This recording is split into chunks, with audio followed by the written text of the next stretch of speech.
on interaction. But just to recap in terms of the significance of the 4 modules, you know, that looking from above from space, and then we're looking at today in terms of the irrigation picture, and now they're going to look forward. And then we're going to try and talk about security tomorrow. Thanks, guys. So this is very much where we're heading and where we would like to head in British Columbia.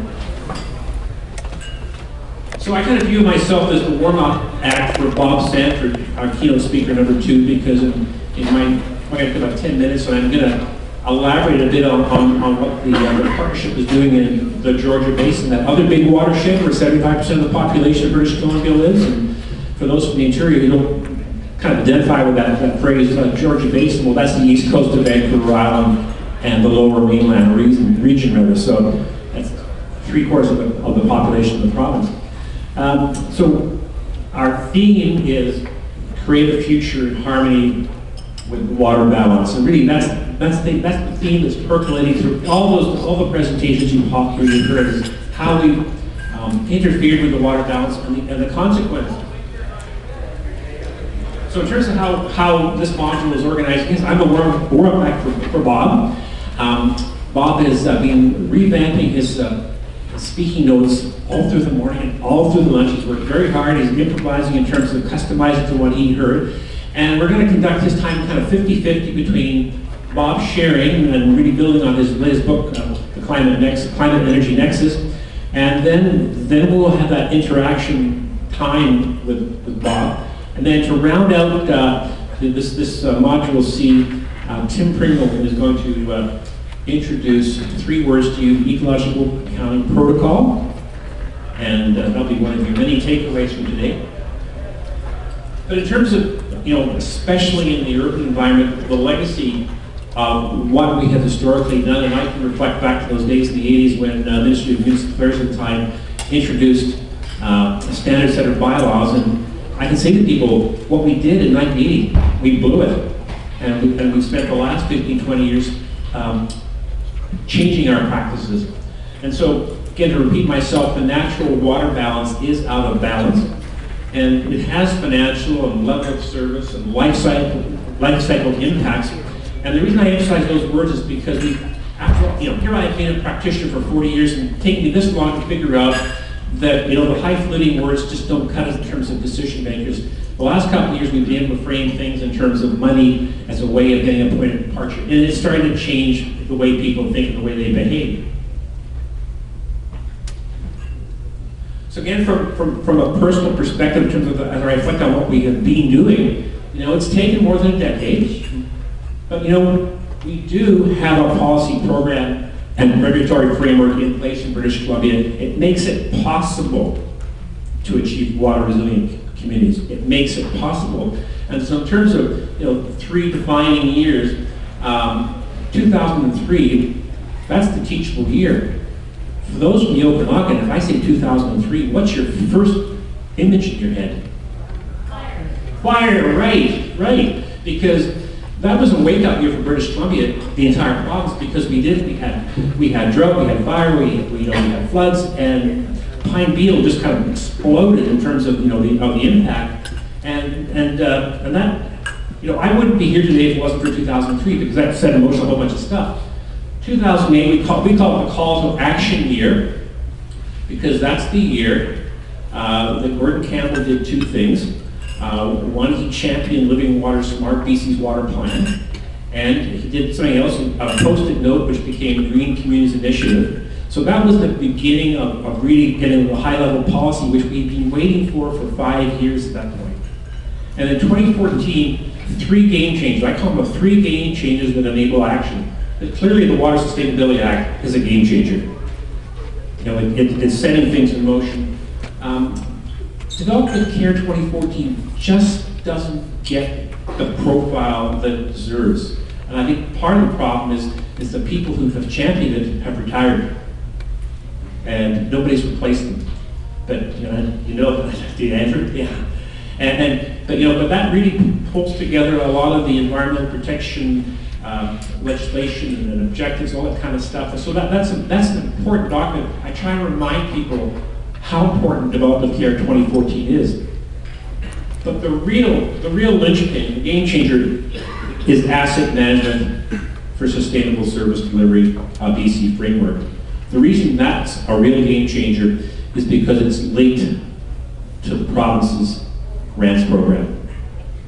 And for those in local government who are particularly on the engineering side, but even if you don't, as organizations start to change how they do business, asset management, sustainable service delivery is beginning to already change in the past year how people think and do business in British Columbia. So, because, in terms of what the partnership does in terms of being responsible for the Water Sustainability Action Plan, and our actions are all in coordination with others. And in the past year, we've introduced this new paradigm which we call watersheds as infrastructure assets. We introduced that last November with the release of Beyond the Guide of 2015. And we weren't really sure at first how we would be received. And it's one of those things, when a good idea, its time has come, people just make the leap of faith. Because really, we needed to find the point of departure with councils and boards in terms of what's on their mind, and they think about money. And so it became a lot easier to go before them and sort of say, you can't afford to replace your core infrastructure like water, sewer, and roads. So why would you take on another unfunded liability with an equivalent downstream long-term cost? Why? And that was kind of like open eyes and minds to begin to talk about a watershed as an integrated system. And what a novel idea, right? A watershed is an integrated system. Because once you get people to kind of embrace the fact that it's integrated, the next thing is, okay, to talk about the pathway by which water or rainwater reaches the stream, right? So overland, the inner flow is the horizontal flow through that soil layer. That's the layer that historically we've always kind of stripped away, right? And slapped the turf on the hard pan or the rock or whatever. And then of course the deep groundwater. So getting people to think about, oh yes, it's an asset. The pathways are assets. Well, those assets, they provide services, and we call them water balance services. So a big part today is, as you start to think differently about the water balance and how you manage it. That's why Ken's presentation was kind of so critical in terms of weaning the plants off water, because we need to redistribute the water balance, right? So it starts there. So that leads me to, this is our mind map. This really defines where the role of the partnership, where we fit into a bigger picture. And for those of you who know Lynn Cry-Woken, when we created this graphic, and Lynn said, always remind people that overarching everything is living water smart, because that's the vision, right? It's more than just a coffee table book. So in terms of the goal of building greener communities, and dealing with uncertainty, all that kind of stuff, and our part of the picture, the purple part. So there's partnership. Water Sustainability Action Plan for BC, released in 2004. We wouldn't have that if it wasn't for the teachable year 2003. That's what I've been doing since 2003. And under the purple box, and you see sustainable watershed systems through asset management. That's what we've been branding in the Georgia Basin for the last year with roll-up presentations, is to get people to begin to think in terms of managing and protecting the asset, because it's on their mind, because they're applying for gas tax grants and now the Clean Water and Wastewater Fund. And so what we're able to say is the twin pillars of sustainable watershed systems, again thinking from an urban drainage perspective, it's the water balance methodology, which leads into the water balance suite of tools, and the ecological accounting protocol. And Tim is going to talk about the ecological accounting protocol after the Bob Sanford segment of this show. This kind of pulls a lot of things together in terms of a busy graphic. David Allen, who's co-chair of Asset Management BC, so and it's part of redefining it's redefining, because he put a lot of thought into that soundbite. The role of local government is to deliver services. Achieving sustainable service delivery is the end goal of asset management.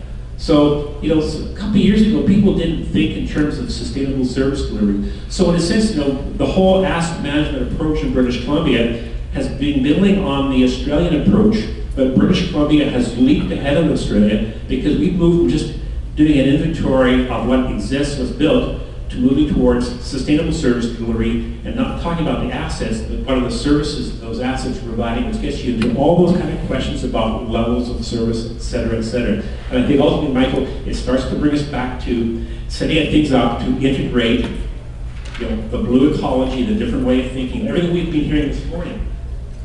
So that wheel on the left there, that evolved from a consensus process involving the province, the Union of BC Municipalities, Asset Management BC, sign off from all kinds of professional organizations, from Local Government Managers Association to, you know, the Municipal Construction Documents Association, the BC Waterways. So that's why the document's called not the BC framework, but a BC framework, but it really is the BC framework because it had to be bought into by a whole bunch of people. So the way we have, over this past year, begun to kind of frame where we want to get to in British Columbia in terms of sustainable watershed systems, we're saying if it's a three-step process because a lot of municipalities didn't have an asset management plan. So you cannot, sorry.